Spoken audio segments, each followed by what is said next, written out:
long ball is going to go for a touchdown. The game's over. Webster Slaughter. Metcalf will go for the score. Unbelievable. 45-40. Run, William, run. He's got blockers in front. 5. Touchdown. Joshua Cribbs turns disaster into a score. Sight wants it all on this one for Logan, and he is there. Jim Brown to the 30. Jim Brown is going to go in for another touchdown. The Cleveland Browns select Baker Mayfield. Wow. It is Baker Mayfield. I woke up feeling dangerous. Hello, Cleveland. Welcome to episode number 107 of the 1085 Gridiron Podcast. I'm your host, Anthony Joki. It's draft night, so we wanted to get in here and break down round one of the 2019 NFL Draft. Obviously, I can't do this alone. I have my co-host, Jack McCurry, with me. How are you doing tonight, Jack?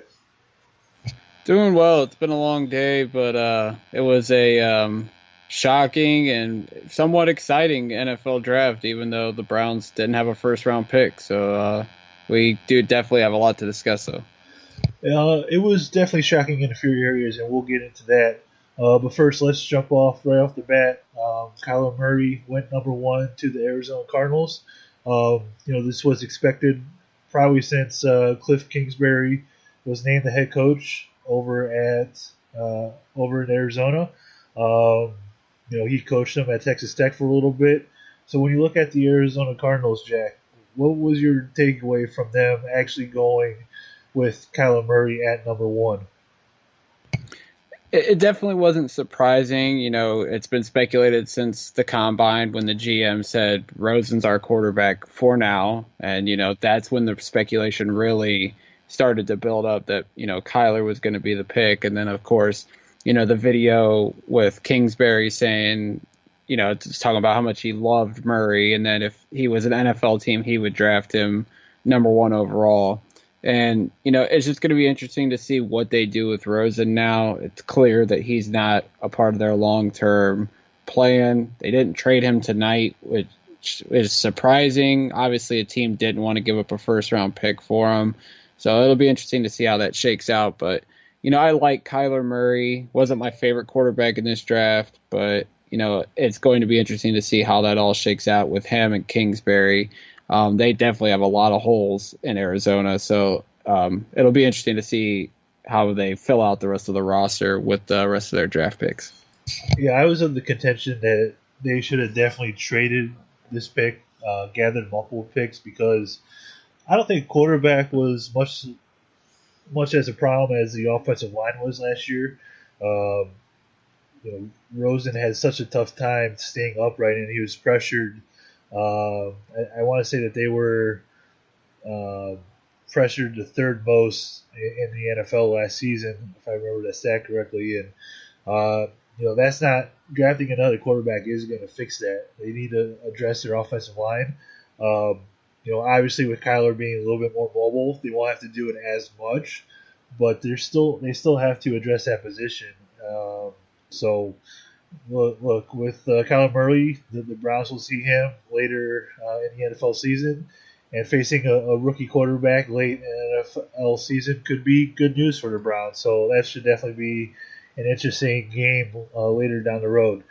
All right, with the number 2 pick, the San Francisco selected Nick Bosa. The Jets took Quinnen Williams. The Raiders took Cleveland Farrell. And the Tampa Bay Buccaneers took Devin White. Jack, when you look at those top 5 picks of this draft, were there any big surprises to you? And, how would you say those teams fared in the top 5? It comes to the 49ers, the Jets, and the Buccaneers, everything went chalk. And, you can't go wrong with any of those players. They all fill pressing needs on those defenses. And, they're all highly touted prospects. The thing that really shocked us all was Cleveland Farrell going number 4. I think he's a very talented pass rusher. Clearly Oakland needed that after they traded Khalil Mack, and then you hear John Gruden say week after week, oh, we need help in the pass rush. Do I think he was worth the 4th overall pick in the draft? Probably not, but, come the end of next season, we could all come back and say, Farrell was the right pick and Mayock and Gruden made the right call. Looking at it now, obviously people are going to say, well, Josh Allen was on the board. They could have traded down and got him. Maybe the Giants wanted him at 6. Maybe Tampa even wanted him at 5. I mean, it's hard to say. But that was definitely a reach as things stand right now. I personally would have went with maybe an Ed Oliver or maybe even taking a Devin White at that spot too. But obviously Mayock has been doing this for a long time. So is Gruden. So they know better than we do. It was just a shock at the time. If I'm playing NFL GM, which I like to do quite a bit, I would say that based on who was available when they took their 3 first-rounders, I would have taken Josh Allen, I would have taken Montez Sweat, and then I would have taken the safety that they took. So obviously it didn't turn out that way for them, but to me that's what I would have done. All right, pick number 6. I think we could say this came as the biggest shock of the night. When the New York Giants took Daniel Jones out of Duke as their quarterback of the future. And I just sent you something while we were recording, a quote from David Gettleman during his press conference. And this was his quote. He walked out there and I saw a professional QB after the 3 series that I saw. That's when I was in full bloom love. And that was him saying that he didn't see Daniel in person until the Senior Bowl. So, based on all that, Jack, obviously I would have taken Dwayne Haskins at this point, but the Giants went with Daniel Jones. So, what say you about this pick the Giants made? You heard the rumors leading up to tonight, and you wanted to just say there's no way that that's going to happen. They're trying to get someone to move up for him. When they actually took Daniel Jones, I couldn't believe it. And, I seen a little bit of his game. There's some things to like about Jones, but there was, people are always saying he was a 2nd-round graded quarterback. But obviously, quarterbacks get pushed up because it's a pressing need and it's the most important position, not only in football, but in professional sports in America. Obviously, him being able to sit behind Eli Manning this year is going to help him. The fact that he is a solid professional as, stepping into this professional football, he's going to be able to handle the New York media. It's going to be interesting to see how the fans accept him. The draft party at MetLife Stadium, there wasn't very many happy Giants fans. I just question what Dave Gettleman's doing because a year ago, he could have filled the quarterback position by taking Sam Darnold, but he chose to take Saquon Barkley. Now he's reaching on who many thought was the 4th best quarterback in this draft. He took him with the 6th pick in the draft. And the fact that he's tied to Pat Shurmur as his head coach. So, this is not a good look for him. And then you want to look at the other picks he made. He took Dexter Lawrence, who was pretty much a nose tackle, with the pick that we gave them in the Beckham trade. And then they took DeAndre Baker, who wasn't even the best cornerback in the draft, according to some. I mean, they might have had him over guys that are still available, but I would probably say according to most. Yeah, according to most. But I look at this first round by the Giants, and I just wonder what the hell are they doing in New York? And you gave up Eli Apple, Landon Collins, Odell Beckham, and you're banking on Eli Manning still, and then you draft all these guys. I just really don't understand what the Giants are doing at this point. Yeah.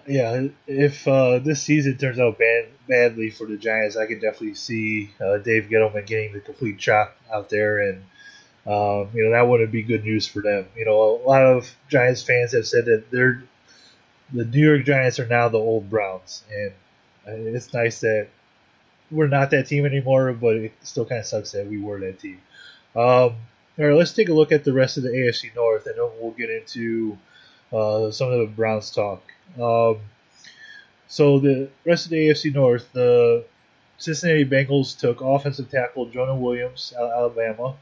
The Pittsburgh Steelers traded up from pick 20 to pick 10 to draft linebacker Devin Bush. And then late in the first round, with pick 25, the Baltimore Ravens took Marquise Hollywood Brown. So when you look at those three picks for the rest of the AFC North, which pick scares you the most? It would have to be Devin Bush. Jonah Williams, he's going to help that offensive line in Cincinnati. They've been having to rebuild it the last couple of years. That's going to help them. I'll save my Hollywood Brown take for a moment. But Devin Bush, the Steelers needed a linebacker for the last couple of years after they lost Ryan Shazier. Devin Bush and Devin White clearly are notches ahead of all the other linebackers in this class. And, we've seen what Pittsburgh's been able to do with their defensive players. Sometimes it takes them a couple years, but they've had some impact guys the last couple years. TJ Watt, Cameron Hayward. Now they get Devin Bush to add to that defense. Their secondary is very questionable still. It'll be interesting to see what they do with the rest of the draft if they address that. But, Bush is a nasty linebacker. Everybody will say, well, he couldn't stop Ohio State, but you watch the tape. Bush is an impact player. He's going to help Pittsburgh. And the last time that they traded up for a defensive player was Troy Polamalu. So, if he can be anything close to what Polamalu was for the Steelers defense for many years, then Bush is going to be a stud for Pittsburgh, definitely.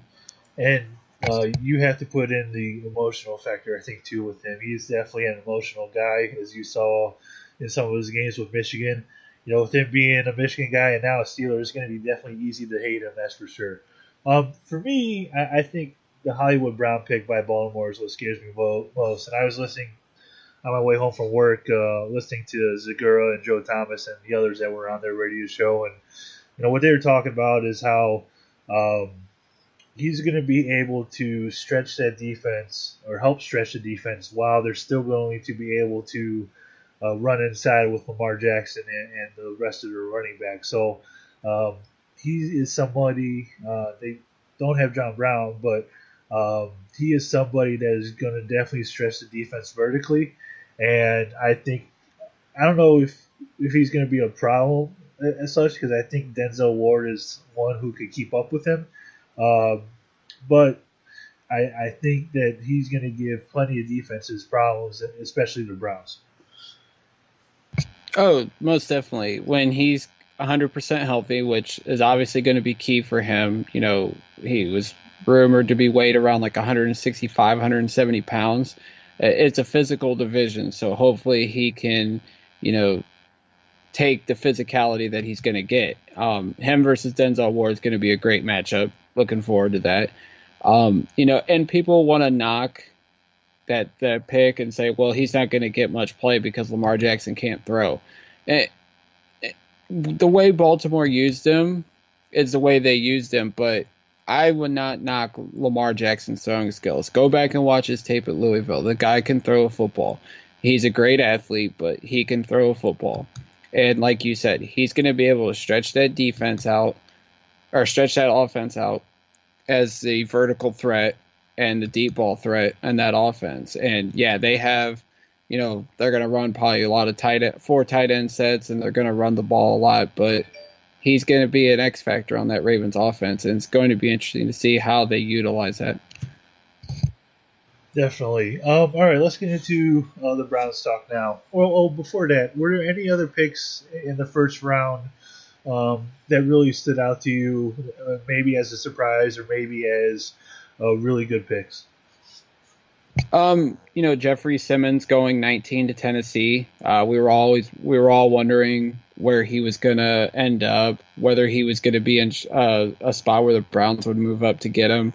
I think that was a great pick for the Tennessee defense. Obviously, he won't play this year. He'll be redshirted, but you still get him for at least four years. He was a top 5, at least a top 10 talent. So that's a great pick for them at pick 19.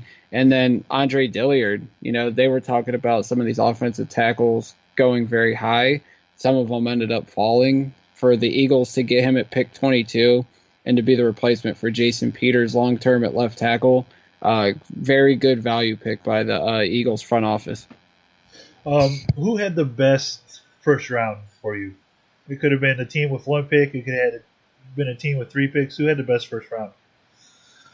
I'd have to go with the New York Jets. Jeff Floyd told us the other day Quentin Williams was the best player in the draft. The Jets were rumored all day and all week to be moving down, and they ended up staying at 3 and got the best player at the draft. I thought they had a great first round, and obviously San Francisco too, to get Nick Bosa,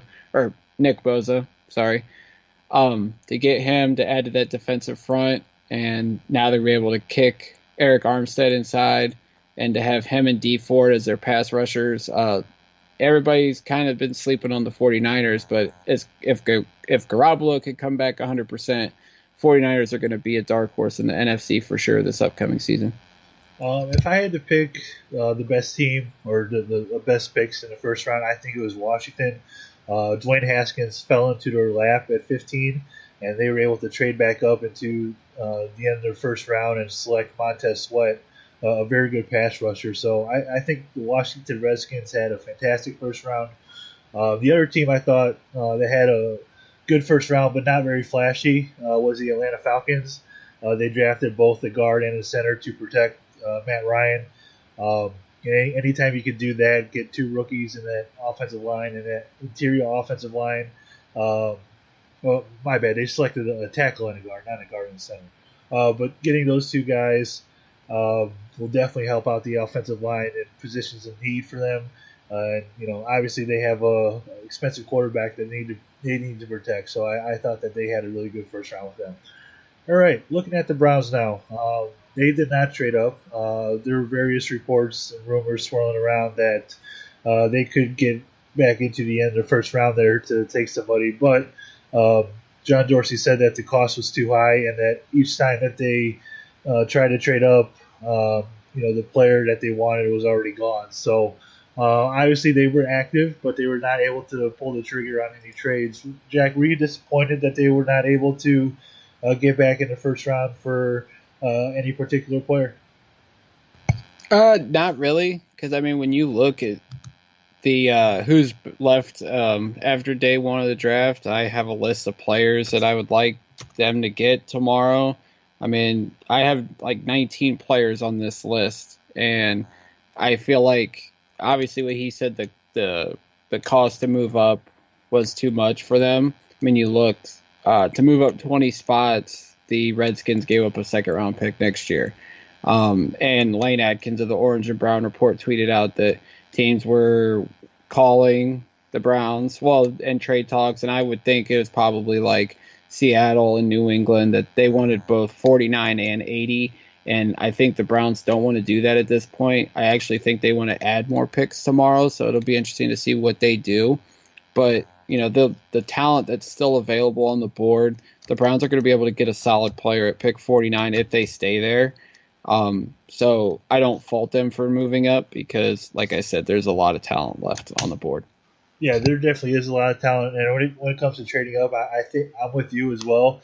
I think that if any pick is going to get traded, it's going to be that 4th rounder, and maybe getting back into the 2nd round, the end of the 2nd round, maybe early 3rd round, or maybe even trading 49 and trading up with some of their later picks early into the 2nd round if there starts to be a run on cornerbacks, which, looking at the draft board, there's still some really good ones on there. Greedy Williams, Byron Murphy, Rock Ya-Sin, Justin Lane. So, if a run starts to happen on cornerbacks, which there will be since only one was taken in the 1st round, and DeAndre Baker, I could definitely see the Browns moving up and getting one of those guys. When you look at your draft board there, or the picks that you're looking at tomorrow night, who would you want the Browns to take most with that 49th pick if they don't move up or down from there?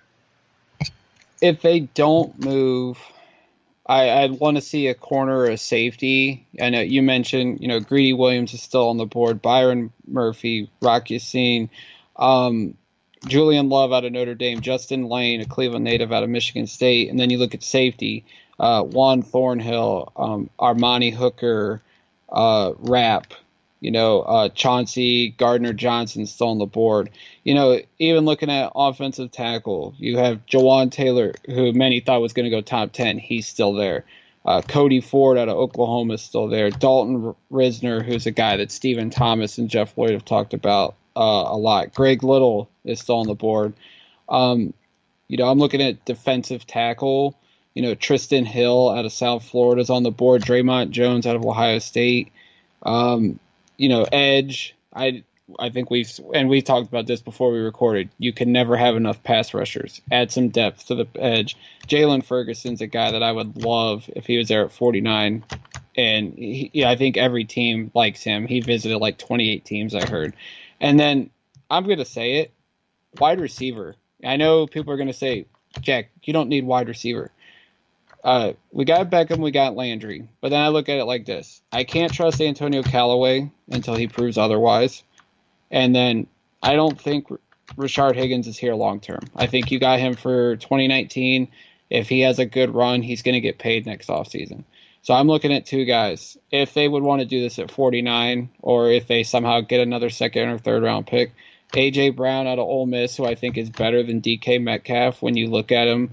And I think he's more movable, that you can move him around and he's able to do more routes. And then Akeem Butler, because I feel like we have all these short receivers. Wouldn't hurt to have a vertical threat, a big guy like Butler. Yeah, when you look at wide receivers, there's a lot of guys on there. Only two went in the first round. There's DK Metcalf, there's Paris Campbell, A.J. Brown, Deebo Samuel, Riley Ridley, Hakeem Butler, J.J. Arcega-Whiteside. So there's a lot of potential first-round talent that, in terms of wide receivers, that fell to the second round. So it could get very interesting tomorrow. I don't think they'll take one, but I wouldn't be surprised if they do. Dorsey loves playmakers. Obviously, they're trying to load Baker Mayfield up with as much weapons as they can. I would personally go defense with pick 49 if they don't move up or down from there. But we'll see what they end up doing tomorrow night. When you get to the third and fourth rounds, obviously it's hard to predict there. But if you had to make a guess where they go using those picks, what do you say?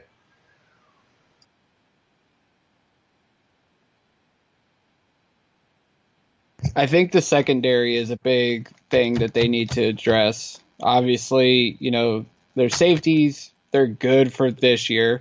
Demarius Randall got 1 year left. Morgan Burnett's not a long-term fit. And, outside of that, they have Eric Murray, who they picked up in the Agba trade. So they need to maybe add a safety that they can groom this year behind what we have now. Corner, obviously, we have Denzel Ward, but we need to add some depth there as well. And then, of course, linebacker, which I don't know who we could bank on in the second or third round, because obviously Schobert, who's been talked about as potential trade, although I don't see that happening. And then obviously Kirksey, you wonder about his health long term. So I think they got to go defense. I wouldn't be shocked if, with these 8 picks we have left, the majority of it's defense, because it's a defensive heavy draft and it wouldn't hurt to add some depth onto that side of the ball. Yeah, I could see an O-line move, but other than that, I would definitely go the defensive route. I would go corner with pick 49, and then from there, I'm adding depth to the rest of the positions on the defense, whether it be linebacker, whether it be defensive line. You mentioned how you can never have enough pass rushers. I swear, if we ever have a T-shirt for this podcast, that quote is going on it, because I think we say it every single episode. You could go pass rusher. Chase Winovich wouldn't be a bad option if he falls to the third round, or maybe even taking him with pick 49. So there's a lot of different ways they can go. But for me, I'm adding corner, and then from the rest of the draft, I'll go in depth on the defensive line, or at corner or linebacker or anywhere on defense. Really, I think they could use it. You always have to account, unfortunately, for injuries. You never want to see them happen, but they happen. And, you saw last year when Joe Schobert went down, they had a tough time at linebacker for a few games. So I think that they really need to focus on the depth on defense, and if they're able to fill it with quality depth day 2 and day 3, especially tomorrow night, I think that they'll be in really good shape when it comes to this season. Jack, before we get on out of here, is there anything else you want to discuss? No, just, heading into tomorrow, I would watch Duke Johnson. I think a trade could definitely go down tomorrow with that. Also keep an eye on maybe like Seth DeValve. Look, if you pull up the Browns roster, look at some guys that are like depth pieces right now that, are coming up on their final year of their contract. I wouldn't say like Randall and Schobert would be getting traded, but guys like DeValve and Duke Johnson, I could very easily see being moved either tomorrow night or definitely into Saturday. And then I wouldn't be shocked if they flip some of these picks, because I don't know if they'd bring in 8 rookies, although they have the roster space for it, if they flip some picks for veterans. I don't think that would be a surprise to anybody, though, so I would just keep an eye on that, definitely. I could definitely see, you mentioned Duke Johnson, maybe Duke and maybe like a 5th. I don't know if that gets you into the second round or not, but it could probably get you pretty close. So that could definitely be an interesting thing to watch tomorrow night. All right, I know you're tired. It's been a long day for you. I'm sure you're ready to get the hell out of here. So go ahead and plug everything you got, and let's get out of here. Well, I would say, though, like one last note on Duke, if they would take like their 4th round pick and maybe Duke in a 5th, that they could probably get into the late 3rd maybe. So that would definitely be something to keep an eye on. But as always, follow me on Twitter at jmccurrycle.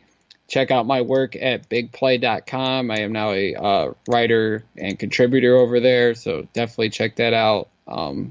And as always, go Browns.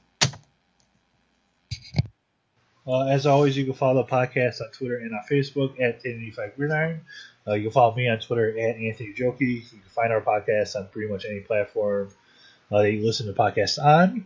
Obviously, you found one of those platforms if you're listening to us now. Be sure to subscribe, rate, and review our podcast. We'd absolutely appreciate it. And with all that, we'll probably be back tomorrow night after round 2 of the NFL draft. And until then, and as always, go Browns.